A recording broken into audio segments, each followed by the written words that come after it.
Hey Cameron, I've planned a scene where you can gain credit. You should thank me. Well, I'm sure with your talent, it's a piece of cake. Do your best not to disappoint everyone.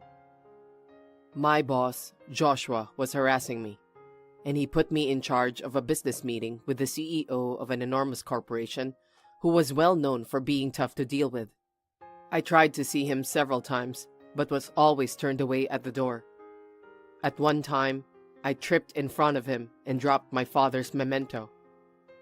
Where did you get that? But surprisingly, my father's memento led me to something unexpected. About 20 years ago, when I was still young, my mother was diagnosed with cancer. By the time she found out, it had already metastasized throughout her body. She was immediately hospitalized. I guess my mother didn't want me to see her deteriorating figure and told me, "I got a friend at the hospital. I'm having a nice time here, so go do your homework and have a lot of fun with your friends." She didn't let me visit her at the hospital. About 6 months later, my mother passed away. Since then, I had been living with my father. My father was a smoker. Even though I sometimes warned him about it because I was worried about his health, I honestly thought it was cool to see him smoking. We spent our days living together, helping each other. We complimented each other with household chores that we were not used to doing. We managed to get by. I felt lonely a lot, but my father would always come to school events such as class observation days and sports days. I was happy because my father was doing his best so that I wouldn't miss my mother. Even though he was busy with his work, he always made time for me. I respected my father from the bottom of my heart. I want to be a person who cares for others like my father. With this as my goal, I decided to live my life. Time passed, and I was a sophomore in high school. It was a weekday, and I was attending class at school as usual. But then, an administrative staff rushed into the classroom. "Cameron, please hurry and get your things."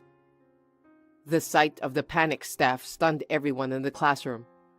I wondered what was going on, and I felt a strong sense of anxiety when I sensed the unusual atmosphere. I hurriedly gathered up my belongings and went out into the hallway. "Please, calm down and listen carefully to me. Your father has been in a traffic accident. We're going to the hospital right now." At that moment, my mind went blank. When I walked out the front door, my grandparents were waiting for me. We headed to the hospital together.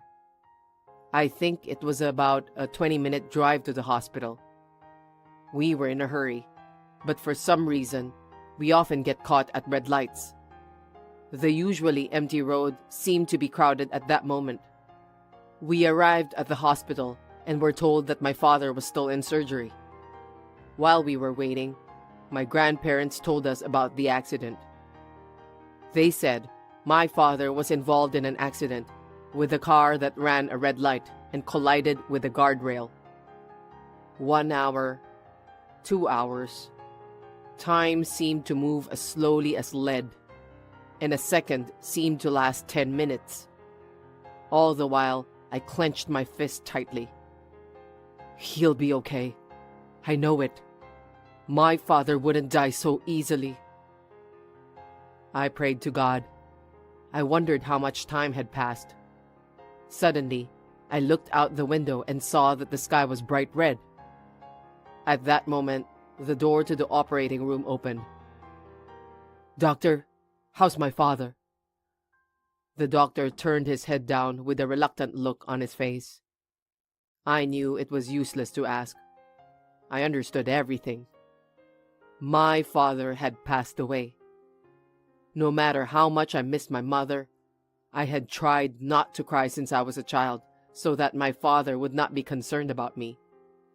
But this time, I couldn't hold myself back. I cried all night until my tears dried up. The weekend after the funeral, I felt much calmer. I decided to organize his belongings. It was more painful than I expected to throw away my father's beloved things because I felt like I was losing evidence of his existence. But I couldn't let the gloomy feeling drag on forever. As I began sorting through my father's belongings, memories of the good times I had with my father came back to me. Sorting through his possessions was going to take a lot longer than I had anticipated. I picked up various things and agonized over whether or not to dispose of them. My stomach growled, and I realized it was lunchtime before I knew it. After a hearty lunch, I resumed sorting through the belongings after 1 p.m. This time, I decided to organize his personal belongings at the time of the accident. His belongings included a business bag, a suit he was wearing, and shoes. I decided to take a look at the suit first, and when I picked it up, I found something in the breast pocket. When I took it out, I found it was a Zippo lighter that my father used to use often. Come to think of it, he used to smoke a lot after meals. I recalled that and missed him again. He always had it with him and took good care of it. I asked my grandparents if it might have been a gift from someone. He used to say that if something were to happen to him, he wanted you to have it. You should keep it as a memento of your father. So I received the Zippo lighter. After the cleaning up was finished, I went to live with my grandparents. My grandparents were concerned that I would have a hard time living alone. Because I had been living with my father for a long time, I could cook and do all the housework. But I was sure I would have felt lonely alone, so I was grateful for my grandparents' concern. Since my grandparents' house was in the neighborhood, I chose not to change high school. I took my classes seriously, completed my assignments, and graduated without incident. I didn't like studying much, so I had no intention of going on to higher education, and I found a job at a nearby small company. I was assigned to the sales department. My father's Zippo lighter was usually in my pocket, both in and out of the office, like a good luck charm. Even when I had a bad day, the Zippo lighter would calm me down. I would feel at ease and never lost sight of my objective, which was to become someone who could care for others like my father. At work, I was blessed that my colleagues and senior colleagues were all good people. However, there was one boss who was troublesome. His name was Joshua, and everyone around him was fed up with him. Since he was the nephew of the CEO, no one could go against him. He too took advantage of the fact that no one was opposing him and had an arrogant attitude. Joshua's family was said to be wealthy, and he graduated from a good university. He often boasted about his academic background and looked down on his colleagues. Unlike you guys, I'm an elite. I don't waste my time working overtime. Saying so, he always left on time. I always had to work overtime. I wanted to go home early, but that was to be expected. Joshua, as you could expect, was the reason for my working extra hours. When it was time for him to leave, he would delegate his work to others around him and walk away. While frustrated by the unreasonable overtime work, I took out my Zippo lighter from my breast pocket and stared at it. It made me feel calm. The amount of work he made me do was less than usual, so I decided to quickly finish it and go home. With that kind of spirit, I worked hard that day too. Little by little, with perseverance and determination, I was getting better at my job. I was getting more orders from customers and some new jobs. My sales performance was the best among my colleagues. I even received a commendation a while ago. My senior colleagues and colleagues recognized my efforts, and I was honestly flattered to get compliments from them. However, only Joshua did not seem to be pleased with my growth as a salesman. Joshua began to force me to do all the random work. He made me find resources for his personal use, make copy those materials, prepare estimates, and so on. Because Joshua was closer to the photocopier than I was, I knew it would be faster if he did it. I was just annoyed that Joshua was preventing me from doing my own work. I was aware that Joshua was harassing me, but because there was no physical or verbal abuse, I was eager to make the most of this opportunity, and I did everything I could to complete the task. One day, we received a business offer that would bring us hundreds of millions of dollars in profit if we could close the deal. However, Mr. Wright, the CEO of the other company, was an old-school, difficult man, and no matter how skillful a salesperson approached him, he was legendary for his unwillingness to admit it. Of course, it would not be easy to get a contract. Even though I was improving my sales performance, it was unlikely that a young employee like me would be put in charge of him. I wondered who would be in charge of Mr. Wright's company, but that day, as usual, I was working on tasks Joshua forced me to do. Then, Joshua approached me with an eerie smile and a grin. I wondered if he would criticize me for the tasks I did for him, or was he going to embarrass me in front of everyone? I was getting ready to face him, but he said, "Hey Cameron, you know that I'm a nice guy, right? I've planned a scene where you can gain credit. You should thank me." "Well, I'm sure with your talent, it's a piece of cake. Do your best not to disappoint everyone." To my surprise, Joshua put me in charge of sales for a major contract. I couldn't believe it. It was a big responsibility. I sighed deeply. At times like this, I knew I needed to glance at my father's Zippo lighter to calm myself down. Let's do this. With a strong spirit, I headed for the business meeting. As rumor had it, Mr. Wright was a tough man. At first, I was turned away at the door. There were times when I felt like my heart was about to break. I even came to believe that it was much better to undertake the duties Joshua assigned me to enhance my talents rather than trying to approach Mr. Wright. Still, I did not give up and waited in front of the company every day. One day, I managed to meet Mr. Wright, but he treated me coldly.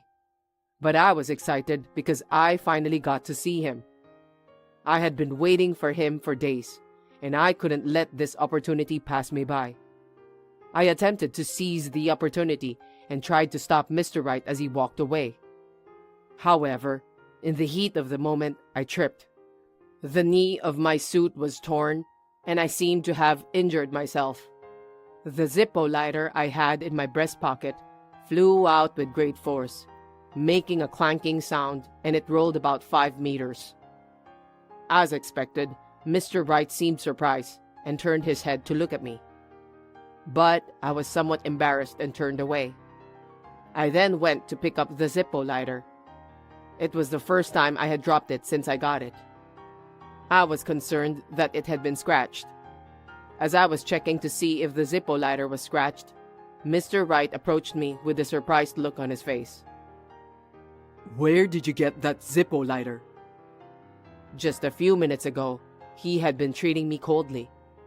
I was surprised because he was now speaking to me.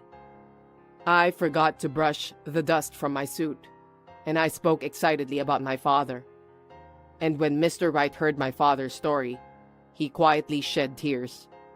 I was puzzled by his reaction, which I had not expected.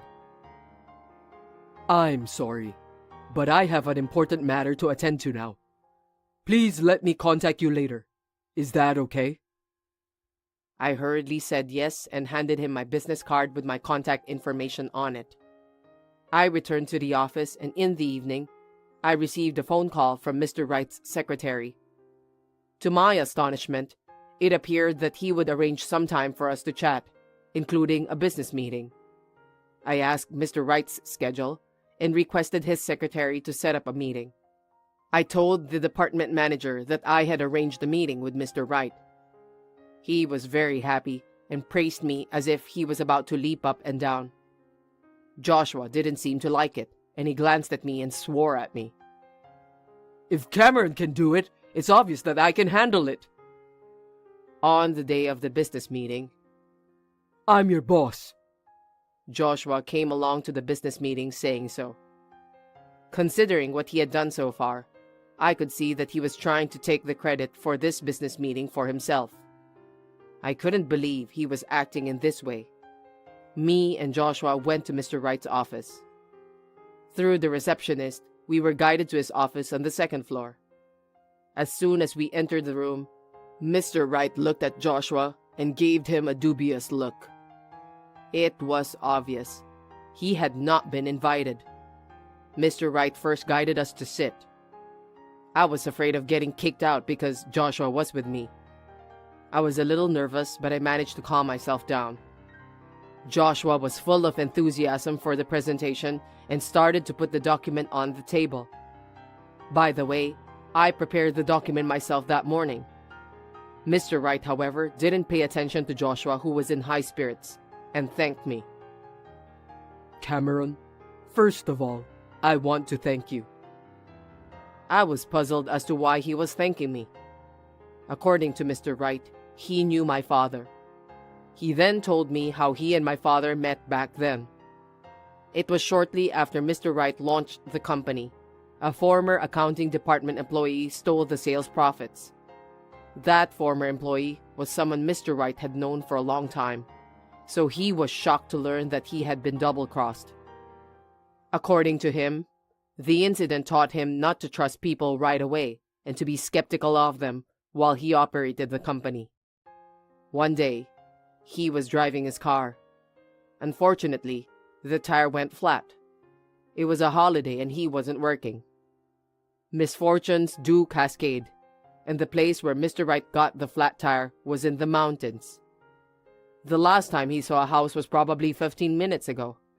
He had forgotten his cell phone, so if he wanted to call for help, he had to go back to that house or wait for someone to pass by. After not knowing what to do for about 30 minutes, he heard the sound of a car engine in the distance.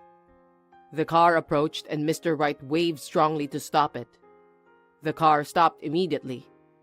He explained the situation to the man who got out of the car. The man treated Mr. Wright kindly and called the road service. According to Mr. Wright, to keep him calm, the man joined him and chatted with him. That man was my father. Oh, so you forgot your cell phone. I forgot my lighter even though I am a smoker. The more you need something, the more you forget it. Isn't that true? Hearing this, Mr. Wright handed my father a Zippo lighter he had. My father seemed to like it very much. Wow, this is cool. You got a nice taste. My father complimented it many times. Mr. Wright wanted to thank my father for his help, but unfortunately, he didn't have any cash with him that day. Well, you can keep that for now. So he decided to give that Zippo lighter to my father. Later, he visited my father to thank him properly, but he did not want to accept anything. The only thing he accepted was the Zippo lighter. I recall now his eyes would light up when he saw a cigarette. I listened to Mr. Wright's story while remembering my father's face. Actually, that lighter was made to order. There is only one in this world. That's why when I saw you dropped it, I recognized it right away. After the old story of my father and Mr. Wright, we talked a little about other trivial matters. Then, we moved on to business negotiations. It was difficult when this all started, since I had to wait to meet Mr. Wright, who shooed me away. But now, the conversation progressed very quickly, and the contract was concluded without incident. Even without any personal feelings, I can tell you are a sincere man. I believe I can entrust you with this matter. He smiled gently and said so. In this world, no matter what, you must be skeptical. Otherwise, not only will you lose, but everyone in your company will. That's why that time I spent with your father was the only time I felt at ease. Mr. Wright said so with a sad look on his face. I guessed that the reason he shed tears was because he realized that my father had died. I was worried because I couldn't get in touch with him all of a sudden. I'd like to visit his grave, if that's possible. Of course. I think my father would be pleased if you would visit him. With this reply, the business meeting ended without incident. After that, I returned to the office and reported to the department manager that the contract had been successfully signed. Then, Joshua interrupted me from the side. He was totally useless. It was because of me that we were able to get the contract. I had imagined it, but I was amazed by his brazenness. He was casually lying to take credit.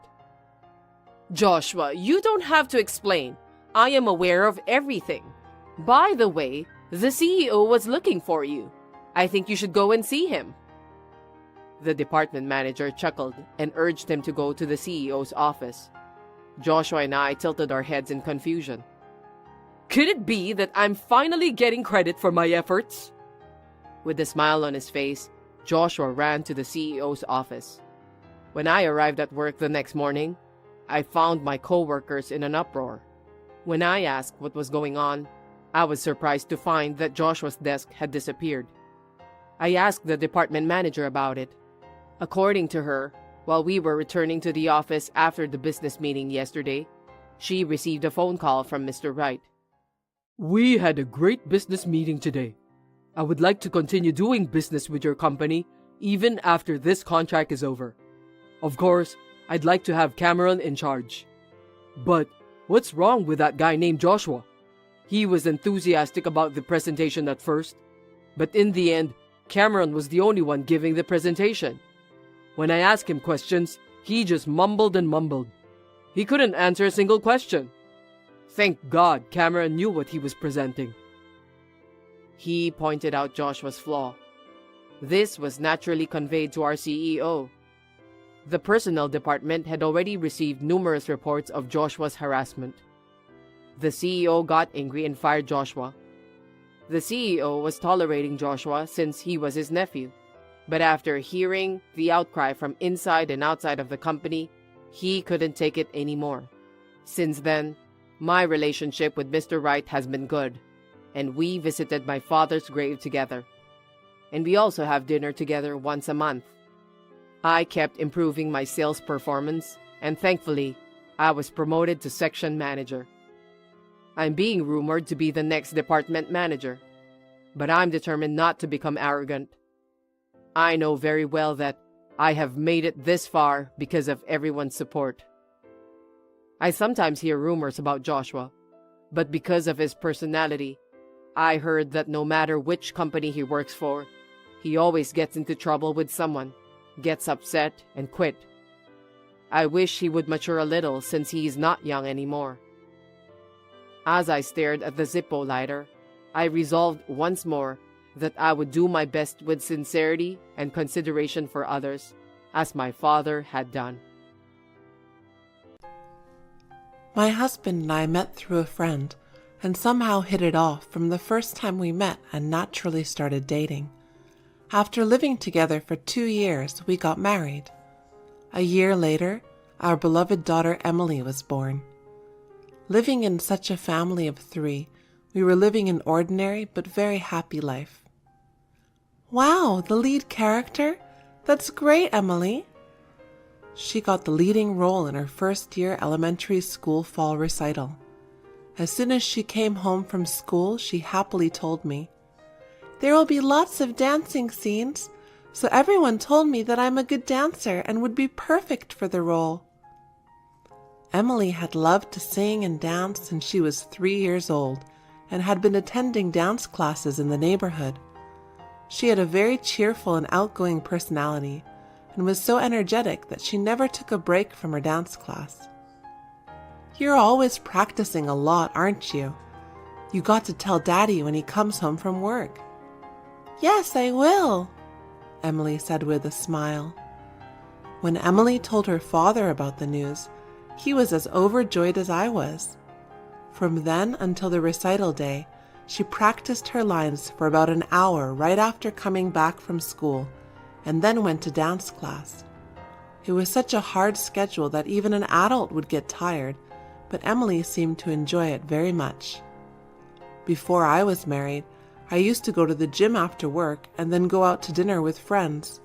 I used to schedule too many things, so I thought she was like me. As a parent, I was worried about her, but in general, children are energetic. I was very happy to see Emily smiling and enjoying what she was doing. On the day of the presentation, thanks to all the practice, Emily was able to dance and deliver her long lines perfectly without any mistakes. My husband and I were so busy trying to capture it for our own eyes and cameras that we didn't even have time to blink.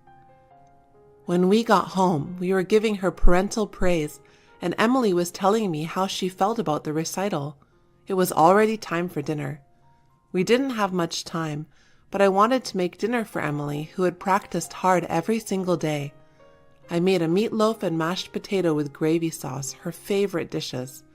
And so our happy days went on as usual. But one day, when I woke up Emily to go to school, she told me she was not feeling well. It was unusual for Emily to say such a thing. She had rarely been sick, so I gave her the day off from school. However, the next day, and the day after that, her condition did not change at all, so we decided to take her to the hospital. She didn't have a cough or runny nose, but a tremendous feeling of lethargy was overtaking her body. I had expected to find out the result after a simple medical examination, but that was not the case. After repeated tests, the doctor told us she had pediatric cancer. The doctor told us this in a different room from Emily. She was sleeping on an infusion. We could not accept the reality. "Oh no, why Emily? It can't be, it can't be. She was so healthy until recently. She even danced at her recital, you know." I knew that there was nothing I could do or say about it, but I couldn't think straight, so I said something like that strongly back to the doctor. The doctor sat there silently, as if he couldn't say anything. That kind of response made me realize that Emily has a really serious illness. Just as I began to cry, "But she will get better, right?" my husband asked the doctor. The doctor looked at us bitterly. "Cancer at a young age is characterized by rapid progression, so I can't say at this point that it is absolutely curable. However, there have been some cases of complete cures. I know it must be very difficult for the parents. I hope that you face your daughter with a positive attitude. Of course, we will do our best too." The doctor said to me firmly, choosing his words carefully. We left the room, wiped away our tears, and went to the hospital room where Emily was sleeping. In the hospital room, Emily was still sleeping. A large IV tube was connected to her cute little hand. It was so painful to see her like that, and the tears began to well up again from my eyes. My husband rubbed my sobbing back and patted Emily's head with his other hand. "We must not give up our hope. We must believe in Emily and support her." My husband's voice was trembling, so he must have felt the same way as I did. But I knew he was right. "It's hard for us, but Emily, such a small body, is so sick, so deprived of freedom, and is in pain. It's much harder for Emily. As parents, we decided to support Emily as much as we could." Then, Emily began her stay in the hospital. We did not tell her the name of her illness. Instead, we told her that she had caught a bad cold and would stay in the hospital until she gets better. The hospital stay must have been very boring for Emily, who was only 6 years old, but she never once complained. "Last night, the nurse told me that I was doing a great job taking the bitter medicine." I went to see Emily every day at the same time, as soon as the morning visiting hours started. Emily happily reported to me every day about her life in the hospital. "Really? That's great, Emily. Didn't you hate the bitter taste?" I asked her. "Yes, I do. But if I take the medicine without complaining, I can get well soon, so I'm doing my best." Emily was much stronger than I thought. When her hair fell out due to the side effects of anti-cancer drugs, I looked at her, I knew it, but I was so shocked inside. Emily had beautiful long hair down to almost her chest. She liked to tie her hair in 2 buns. I was her mother, but I didn't know what the right thing to say to her, so I kept silent. Emily said with a smile, "Is it cute like when I was a baby?" She intentionally said positively. When Emily was a baby, her hair grew slower than the other children around, and I was worried about it.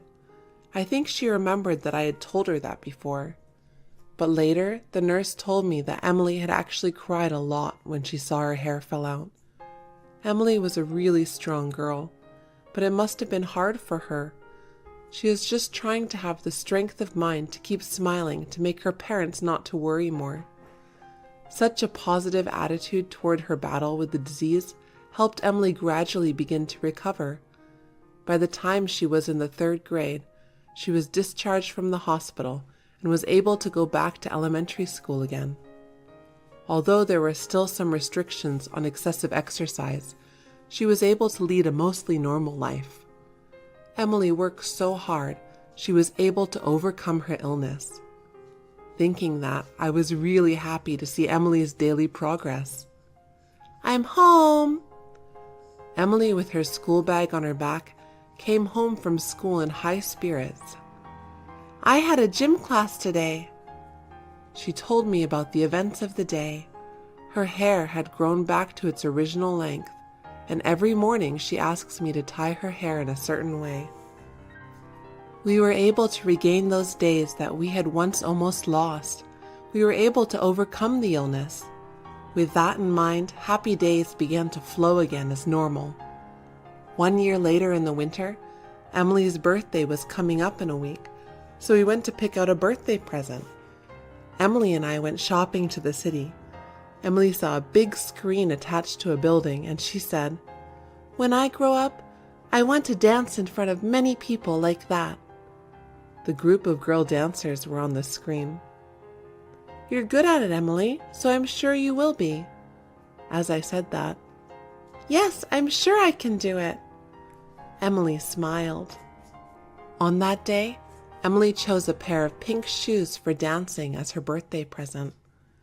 We got in the car, Emily happily holding her present in the passenger seat. "Hey, Mom."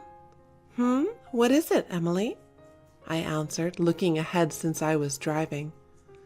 "If, I die." It was the first time I had heard such words from Emily's mouth. "What are you talking about? Don't scare me like that." Her illness is cured, so it couldn't be happening. My wish for such a thing became my willpower, and I said so in a slightly strong tone. "Then put these shoes on my grave." I can't promise such an unlucky thing. "Why do you say that? Are you feeling sick again?" I stopped the car, looked at Emily's face, and asked. "No, I'm fine. Just what if, nah." Emily said so cheerfully. What if, okay, I replied. But not even a week later, the day before Emily's 10th birthday, I received a phone call from the school. Emily had fallen ill. I immediately called my husband and rushed to the hospital, where doctors and nurses were gathered in the hospital room. They told us that the cancer had returned, and she was in a very critical condition. Moreover, it had worsened to the point where Emily must have been feeling pain. They said that Emily had probably kept it quiet. She went to school in the morning in good spirits, but she wasn't really feeling good. I'm her mother, so why didn't I notice that? "Emily! Emily!" I called out to her name, crying. Her eyes were closed. My husband could not hold back his tears either. He hugged Emily and cried. Emily woke up, and one glistening tear on her cheek. "I'm sorry I didn't tell you. I just wanted to be with you as long as I can," she said in a small voice, as if she heard what we were talking with the doctor. All I could do was shake my head. There's nothing to apologize for. I'm sorry too, Emily, that I couldn't notice you were suffering. I know it's hard. I know it hurts. I don't know how many times I have felt that way, even though I never said it out loud. If I can, I want to swap with you. My husband feels the same way, and he knows that our daughter is in pain. I feel so frustrated and disappointed at my inability to do anything about it. I don't want to, Emily also said in a small voice. I'm sorry. It's so much pain and suffering, and she's only 9 years old. Of course she doesn't want to. I hate it too. I don't want to think about Emily being gone. I can't accept it. But Emily said to me and my husband, I don't want Mom and Dad to be in so much pain. That's why I'm glad it's me taking this. Emily said such things under her breath, even up to this moment. Emily. My husband and I called out her name, our faces messed up with tears. How could such a kind-hearted child, such a small child, have to suffer so much? Why Emily? How could such a small body defeat a disease that could kill an adult? There is no God. If there was, he would not have let Emily suffer like this. Emily, Emily.